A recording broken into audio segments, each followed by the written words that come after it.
There was a man named Toaraya Totaro who lived in the province of Omi. His house was situated on the shore of Lake Biwa, not far from the famous temple called Ishiyamadera. He had some property and lived in comfort, but at the age of 29, he was still unmarried. His greatest ambition was to marry a very beautiful woman, and he had not been able to find a girl to his liking. One day, as he was passing over the long bridge of Seda, he saw a strange being crouching close to the parapet. The body of this being resembled the body of a man, but was black as ink. Its face was like the face of a demon. Its eyes were green as emeralds, and its beard was like the beard of a dragon. Totaro was at first very much startled, but the green eyes looked at him so gently that after a moment's hesitation, he ventured to question the creature. Then it answered him, saying, "I am a Samebito, a sharkman of the sea, and until a short time ago I was in the service of the 8 great dragon kings as a subordinate officer in the dragon palace. But because of a small fault which I committed, I was dismissed from the dragon palace and also banished from the sea. Since then I have been wandering about here, unable to get any food or even a place to lie down. If you can feel any pity for me, do, I beseech you, help me to find a shelter and let me have something to eat." This petition was uttered in so plaintive a tone and in so humble a manner that Totaro's heart was touched. "Come with me," he said. "There is in my garden a large and deep pond where you may live as long as you wish, and I will give you plenty to eat." The score Samebito followed Totaro home and appeared to be much pleased with the pond. Thereafter, for nearly half a year, this strange guest dwelt in the pond and was every day supplied by Totaro with such food as sea creatures like. From this point of the original narrative, the Sharkman is referred to not as a monster, but as a sympathetic person of the male sex. Now, in the 7th month of the same year, there was a female pilgrimage in Yonin mode to the great Buddhist temple called Midera in the neighboring town of Otsu, and Totaro went to Otsu to attend the festival. Among the multitude of women and young girls there assembled, he observed a person of extraordinary beauty. She seemed about 16 years old.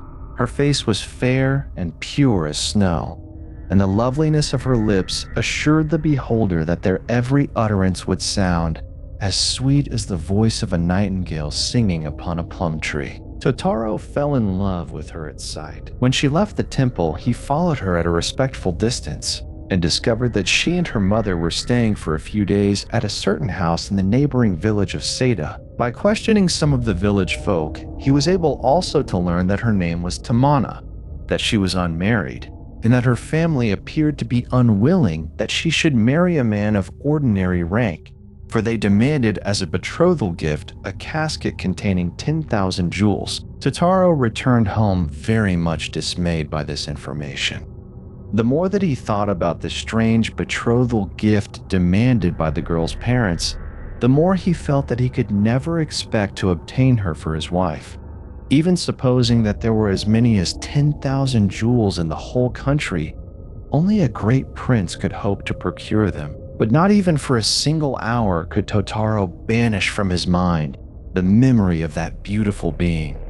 It haunted him so that he could neither eat nor sleep, and it seemed to become more and more vivid as the days went by. And at last he became ill, so ill that he could not lift his head from the pillow. Then he sent for a doctor. The doctor, after having made a careful examination, uttered an exclamation of surprise.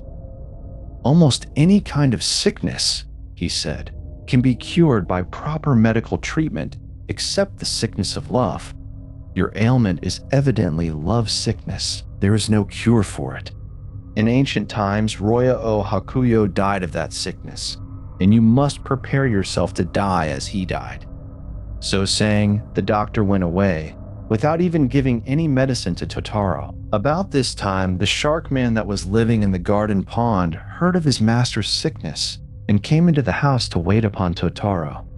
And he tended him with the utmost affection both by day and by night. But he did not know either the cause or the serious nature of the sickness until nearly a week later, when Totaro, thinking himself about to die, uttered these words of farewell. I suppose that I have had the pleasure of caring for you thus long because of some relation that grew up between us in a former state of existence. But now I am very sick indeed, and every day my sickness becomes worse, and my life is like the morning dew which passes away before the setting of the sun. For your sake, therefore, I am troubled in mind.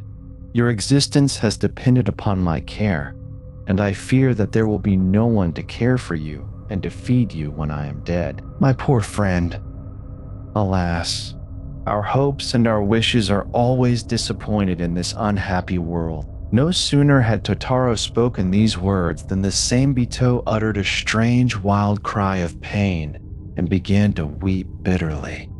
And as he wept, great tears of blood streamed from his green eyes and rolled down his black cheeks and dripped upon the floor. And falling, they were blood.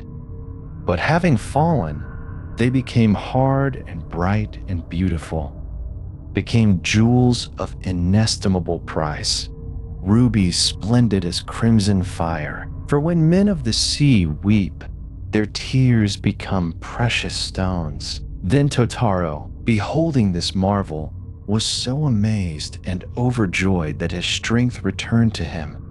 He sprang from his bed and began to pick up and to count the tears of the sharkman, crying out the while, "My sickness is cured!